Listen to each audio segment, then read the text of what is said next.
Scams and cybercrimes fell by 24.8% in 2025, but the threats are still very real. There are deepfakes preying on unsuspecting individuals, deals that seem too good to be true, and people just straight up impersonating government officials. I can't even pick up my phone without worrying it could be a scammer on the other line. So what more is the government trying to do to combat scams and help better protect the people? Welcome to Friendly Fire, and today I have a special guest with me, Minister of State for Home Affairs, Goh Pei Ming, on the hot seat today. Hello, hi everyone. I'm Pei Ming. I am holding two offices. I'm actually in the Ministry of Home Affairs as well as in the Ministry of Social and Family Development. So today, I guess I'm in the hot seat to talk about scams, which is my portfolio in the Home Affairs Ministry. And you recently made a speech in Parliament about outlining the government's plans to tackle scams and cybercrimes. My first question to you is, have you ever fallen for a scam? Because I have. I was this close. I almost spent $300 on a fake website, and I'm ashamed to admit it because I thought, as a youth, you would be even more cautious. You would know, and you don't want to make that mistake. But I almost lost $300. So have you fallen for a scam before? Thankfully, I personally have not. But similar, just like your experience, I almost did. And in fact, I think over the last few years, I've gotten many scam calls, scam messages. And I think only in the last few months, maybe after coming onto the job, I know of Scam Shield app. I downloaded it and I've gotten less of those calls and messages. But having said so, the scam situation in Singapore is a very serious one. Last year, we lost as a country $900 million. That's a ridiculous amount of money. Yeah. Right? The year before, we did even worse actually. 2024, we lost 1.1 something billion. So the number has come down a little bit, although the global situation is getting worse. So there's some respite there, but we still need to keep at it and make sure that Singaporeans are aware of this threat and are well protected. Yeah, and you mentioned you keep getting scam calls and scam messages. I feel that sometimes I can't even pick up my own phone because I look at the number, immediately I don't recognize it. If it's not saved to my contact, I decline the call, which actually is not great because if you think about the work and if I'm getting calls from people, I'm just immediately on the edge. It's like, you know what, if it's important, they'll call me back. But do you think we would eventually be able to eradicate more scams? Is that possible? Yes. Wow. I think today, if you're being conscious about not picking up calls that you don't recognize, that's probably a good way to reduce your risk surface. Personally, I try not to pick up numbers that I don't recognize. And one of the measures that we are trying to introduce going forward in the next few months is to make sure that at least if you get calls from the government, it will come from a prefixed number. So we have 8 numbers, right? Yeah. So at least the first 3 or 4 numbers, we'll try to fix it such that if the government calls you, it'll be a recognizable prefix. So at least you have a better sense of, okay, this is probably a phone call I should pick up. And definitely from the police, we will fix it such that people know it's the police that's calling you. How about on the e-scams, like the e-commerce front? Would that be something that we would be able to eradicate eventually? Because can we reach out to platforms and take those down? So this is a very complex question actually. Firstly, whether we're able to eradicate scams. Scams has been, it's like fraud, it's been there for the longest of times, right? We associate it with e-commerce maybe because online platforms have gotten a lot more accessible, a lot more social media as well, and therefore we think that is it. But actually, even before we had all these digital products, we have always had fraud, scams. Those have always been there. I think it's going to be very, very difficult to eradicate scams altogether. But having said so, the government's endeavour is to make sure we do our level best to tackle this problem and make sure that although we can't eradicate it, the perpetrators will have a tough time trying to con money from Singaporeans. That's our objective. And you mentioned earlier that as Singaporeans as a whole lost $900 million to scams. And there's often this misconception that the older generations are the ones that fall victim to scam. But do younger generations do as well? What is the most common scams that youth fall to? Yeah. So maybe let me share a statistic. More than 4 in 5 scam victims last year were below the age of 65. So actually less than 1 in 5, which means less than 20% were aged 65 and above. But actually guess what? The number of scam victims aged between 20 to 29 is actually 20%.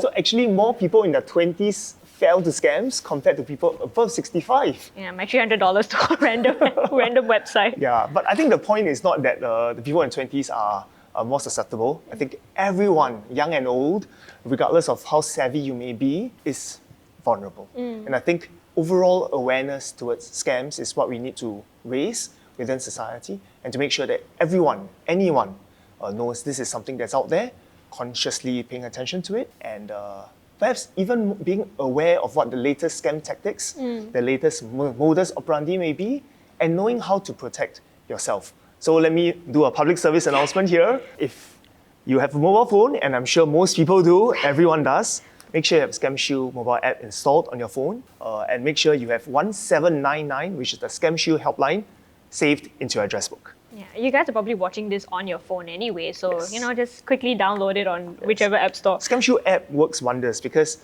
it automatically screens off the reported numbers, suspicious numbers, and even SMSs that you receive, it'll automatically filter it out. You won't even see it. Do you think we are overly cautious when it comes to scams? So it's like with the rise of scams, will we ever hit a point where we're too cautious?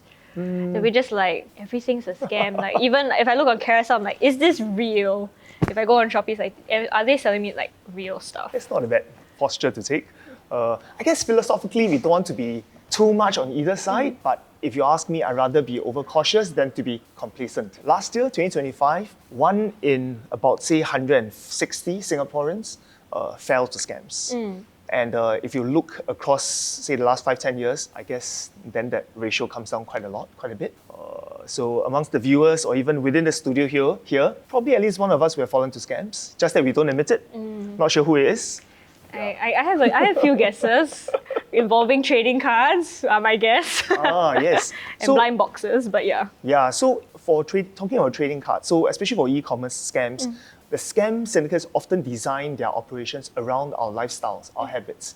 So it may not be a very high amount of loss, but when they do enough of it, they really accumulate and the losses snowball. So Pokemon cards. Yeah.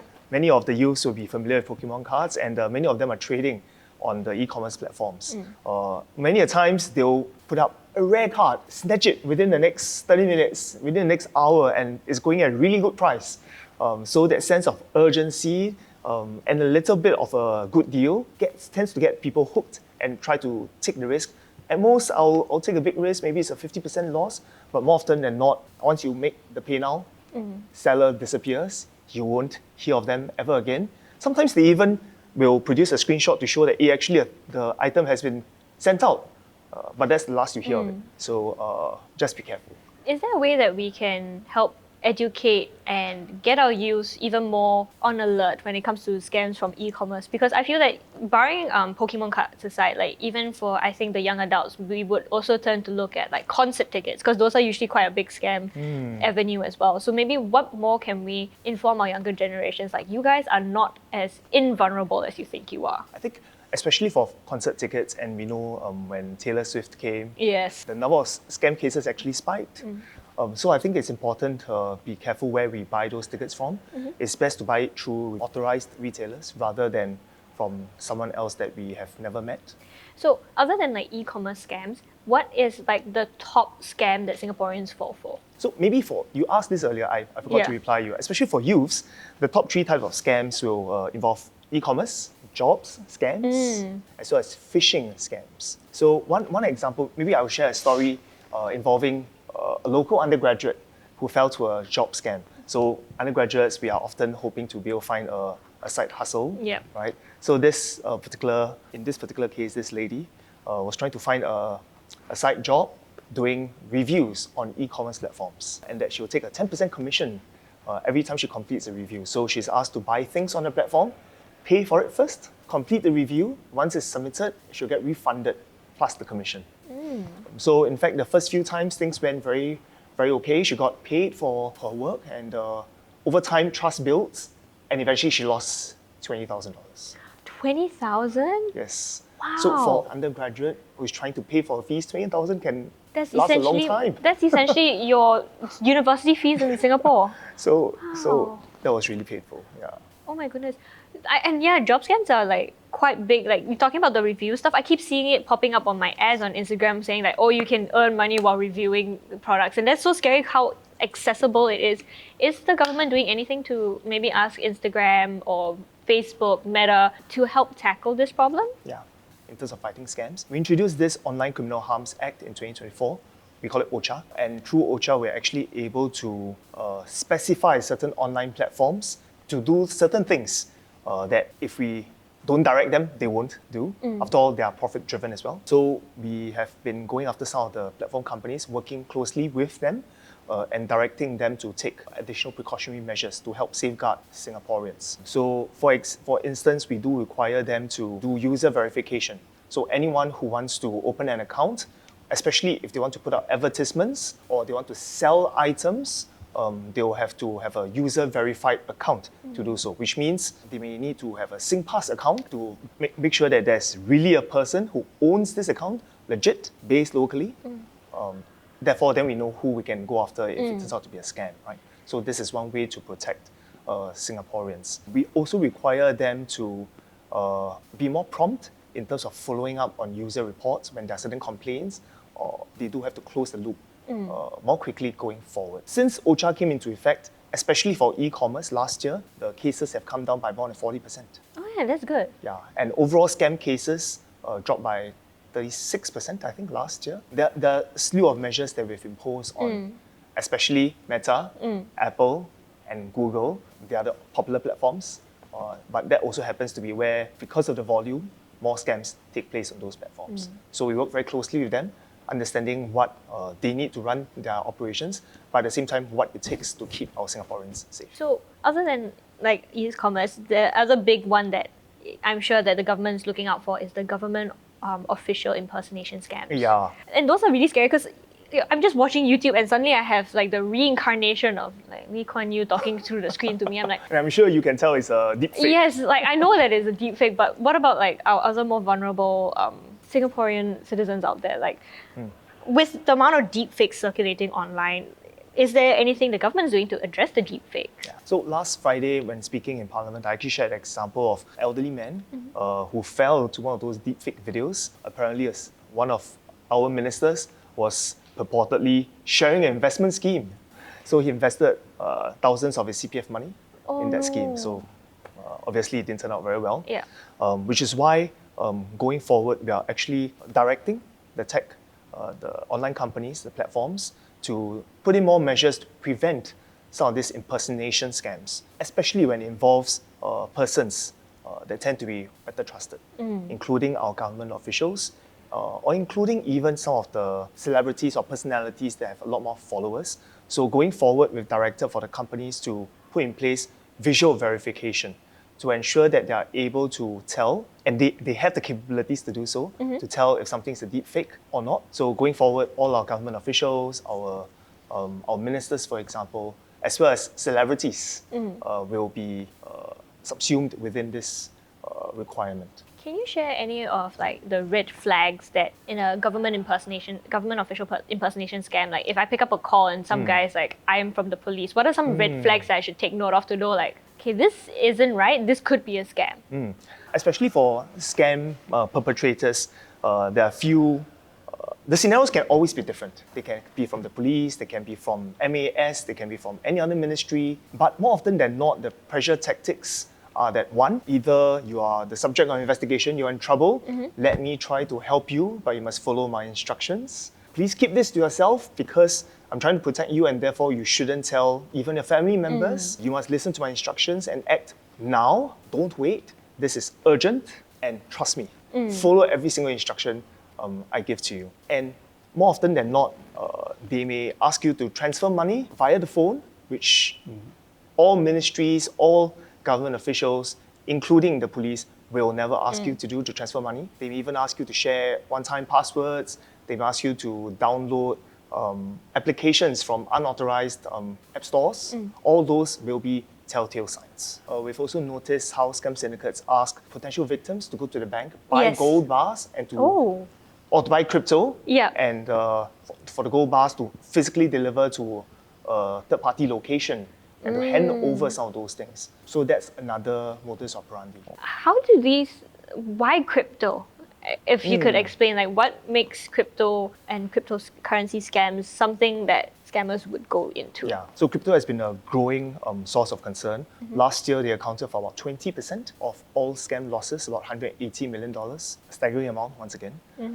In crypto scam cases, it's either the victims themselves are investing in some crypto scheme, or it's a means for the victim to convert the cash into crypto and for the crypto to be transferred or wired to a third-party account. Normally it's overseas. Because of the nature of crypto and the fact that you go through blockchain, things move a lot faster, and it's very difficult to trace once it leaves our shores. They may be able to track it, but the chances of getting the money back is very, very remote. Yeah. So because of that, actually, we've seen the numbers growing for crypto, and I think that's where I'll sound a word of caution, especially if something sounds too good to be true, high returns, low risk, or we hear it a certain some of those pressure tactics. Be careful. I've actually, I remember covering this story a year or so ago where this lady got a call from obviously a fake MAS officer saying that, oh, your bank account is frozen or you owe money. And then she went to the bank and she withdrew all her money, and she did it because bank ATMs, you only can have a certain number. And then she withdrew all her money in 2 transactions, and then she gave the money to the mule, and the mule ran away with it essentially. And it was an older lady. And I remember one of the things that the newsmaker was telling me is, shouldn't our banks be a little bit more alert? It's like, hey, this lady looks a little bit older. She's withdrawing like $30,000-$40,000 out of her whole entire bank account. Isn't that a little bit suspicious? What are banks looking out for when it comes to these kind of things? Are they supposed to be on alert? Can banks do more to help our scam victims? I think banks are already doing quite a lot for our people. I think from time to time we read in the papers. I remember reading this article of one of the bank tellers really going out of her way to convince a potential victim not to transfer the money, even to the extent of getting scolded by the client, but yet holding her ground to say, no, you should not be transferring this money, and to lock the money down. And we do have quite a number of those stories coming up, which is good. I'm not sure whether you know of this feature called Money Lock. I think so, yeah. So I think when we log into the digital banking now, from time to time, this Money Lock feature will be prompted and we'll see it come up. So actually what it allows Singaporeans to do is to set aside a certain amount of money to be safeguarded, locked away. So you can't easily transfer the money unless you go down to the bank physically and to do certain procedures there. So which injects friction, which means maybe a little bit more inefficient, inconvenient, but it's one of those safeguards to ensure that at least a good proportion, the parts that we typically won't need for day-to-day pay now, pay last, we will be able to keep it safe. And to withdraw it is actually a lot harder. There's a lot more friction. And many of our banks have already introduced many of those additional friction points to make things less efficient to the point of being less convenient, but it's important to help protect and give us consumers a chance to think twice, pause, have that cognitive break. Some of these measures we are familiar, like when you do high-risk activities like raising your transaction limits, adding a new payee, changing your contact details, all those will require some cooling off period. So I often also, why do I have to wait? I want to transfer 12 now. hours to transfer, or like anything for my bank account to go up. Yeah, or for someone to call you to check whether something is really, are you the person doing it? Are you under duress making this decision? But those are what the banks are doing for us. I'm also very grateful. I want to thank the banks here because they have co-located their staff with the police at the Anti-Scam Command Center. So they sit their staff together with us, together with our police officers, and when members of the public call in on our 1799 helpline, they are able to verify and check on the spot.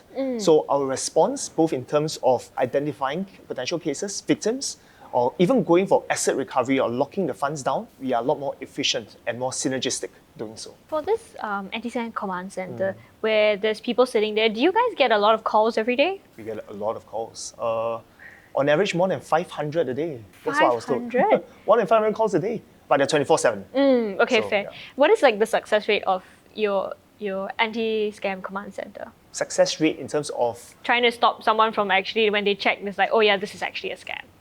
Okay. I'm glad to say that more than 85% of the 500 over calls every day are made by members of public checking whether, is this a scam? So I think the overall awareness, public education has been successful. We're very happy for that, and we hope that even more people will do so. We have 1.5 million people already having Scam Shield downloaded on their phones. So that's a good proportion of the population. So if you have not downloaded, please do so. And I think those are good indicators that indeed our efforts are paying off. in addition to the numbers and the losses amount coming down. But of course, every dollar lost, every case reported is one too many. We'll continue to work on it. But I also want to sound a word of caution that, especially for many of these scam cases, the syndicates are based overseas and they've honed their operations such that once monies are transferred, it leaves our shores very, very quickly. So once it leaves, it's typically very difficult to trace back because it involves transnational police enforcement operations. So the best prevention is still making sure our members of public are well aware and to protect themselves, and that's the best line of defense. How can we protect Singaporeans from becoming unsuspecting mules? Because mules are quite an important part of how a whole scam operates. So how do we prevent Singaporeans from accidentally becoming mules? Because I don't think everyone knows what it takes to be like one of these mule runners. Yeah. So we've done, I think over the last few years, we've done a lot to make sure that overseas-based scam syndicates are unable to reach our citizens. And because of those measures that we put in place, like user verification, needing SingPass verification, for example, they often require local mules as their facilitator to perpetrate the crime. And over the last 1-2 years especially, we've seen the number of mule cases increasing. Many of them will, for a quick buck, surrender their SingPass credentials, bank accounts, SIM cards, and they end up being mules. And I think we've all heard many sad stories of how Singaporeans are scammed huge amounts of money, and therefore the impact of a money mule is really non-trivial. It's very significant. So perhaps as a word of caution, I just urge, especially our youths, not to be tempted by the quick buck, and because the damage they're doing potentially can be very, very significant. The access to some of those telecommunications, to banking facilities, and through the use of SingPass is something that you should hold very tight on, and not to allow this to be given to somebody else. For mules, because of the impact of scams, we've had to introduce harsher penalties last year. So now we have introduced caning for mules. We have also put in place restriction of certain facilities. So if you are found to be a mule, you will not have the typical conveniences that everyday life, such as access to internet banking, or there'll be restrictions to your SIM card usage or your SingPass accounts as well. A few other things that the government is doing this year to make sure we better protect Singaporeans. We're introducing a national scams list. So what we do here is often at the time we identify it as this particular bank account that's being used for scams. Today, what we do is we can take the account details from that bank and then we do our own investigations. But going forward, we are putting in place this national scams list, real-time sharing of information between the government and all our partners, including banks, telcos, and therefore certain details can be shared with all the other partners so that they can then run their own search, maybe a suspicious phone number, a suspicious address, and they're able to use that to link to other accounts that they may be holding, which may not have been used for scams yet, but they're able to identify, flag them as suspicious, and therefore our reach in terms of being able to pick up all those potential tools for scam syndicates will grow. And hopefully we can be a lot more effective in going after potential tools. It's like a scam burn book, you know, it's like this person has that's a good done name. this, the burn book for scam. I mean, it's good to be cautious, but I don't want to be living in this fear that something bad is lurking around the corner. So something I feel very strongly about, in Singapore, we are a high trust society, and especially when it comes to government agencies, Singaporeans tend to trust the government very much. And we want that to be the case. But when we have government official impersonation scams, when people think they're trusting the government, but actually it's a scam syndicate, then after a while you don't know who to trust, you don't know what you should pick up, what you should read, who should be contacting you. I think that's where things start to break down a little. So we want to preserve the high trust environment as much as possible, but we need to build the infrastructure to allow for that to take place. Okay. Thank you so much, MOS Goh, for sharing your thoughts and for educating our viewers on things to look out for scams and unpacking scams and cybercrimes with me today. So if you guys have any thoughts or you've experienced any form of scam or cybercrime, let us know in the comments below, and we'll see you next time for more Friendly Fire.